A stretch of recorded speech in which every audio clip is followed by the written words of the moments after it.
नमस्कार मंडळी. तर आज इतका ह्या विराजनं आमच्या त्रास दिलाय की तुम्हाला सांगते. बघा आमचा विराज दाखवते आता. वैताग देत होतो कसा करतो. तुमची पोरं अशी त्रास देते का सांगा. डोकं माझं ना दगडाने हाणून घ्यायसारखं झालंय आता. इतका वैताग आणला याने. मग जाऊ का मी कुठेतरी जाऊ का गावाला बघितलं काय खाशील परत गावाला गेल्या. हा चक्कर येते आपल्याला. बसाव व्यवस्थित. हेल्मेट टोपी घालतोय माणूस. रात्री दात पडलाय. दात हालतोय. रात्री डॉक्टरांकडे 500 रुपये घालवले. त्याच्या अगोदर 6 महिन्यापूर्वी पडला होता. त्याला पैसे बसवून काय ते दात बसवून आणला दवाखान्यातून. आणि शांत बसत नाही. मागत पडतो नाहीतर पुढं तरी पडतो. नको नको केलं या पोरांनी. कसलं पोरग बाई. 10 म्हशी राखलेल्या बरं.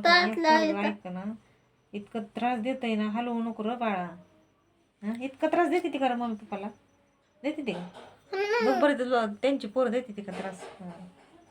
विचार बरं. तुमची मुलं त्रास देतात का म्हणून विचार. असे वैताग देतात का विचार की मम्मीला पप्पाला विचार. मन काका मावशी तुमची मुलं त्रास देतात का. मग काय करू तुला. त्याला मग ते काय का बेडला बांधून ठेवला होता. इतका वैताग दिलाय. पडला तर ही दात अजून पुढचा पूर्ण निघून जाईल. आताच रात्री बसवून आणलाय कसा तरी. ह्याच्यासाठी तुझा दात बसवून आणलाय का. शिट्टी वाजवू नको. मूर्खासारखं करतो नुसता. काम तर नाही काढीचं पण नुसता उद्योग वाढवून ठेवायला आहे.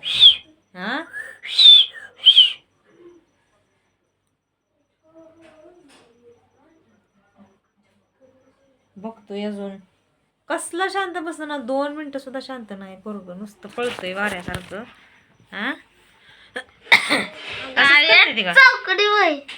असंच करते ती का सांग. माझ्या टापरात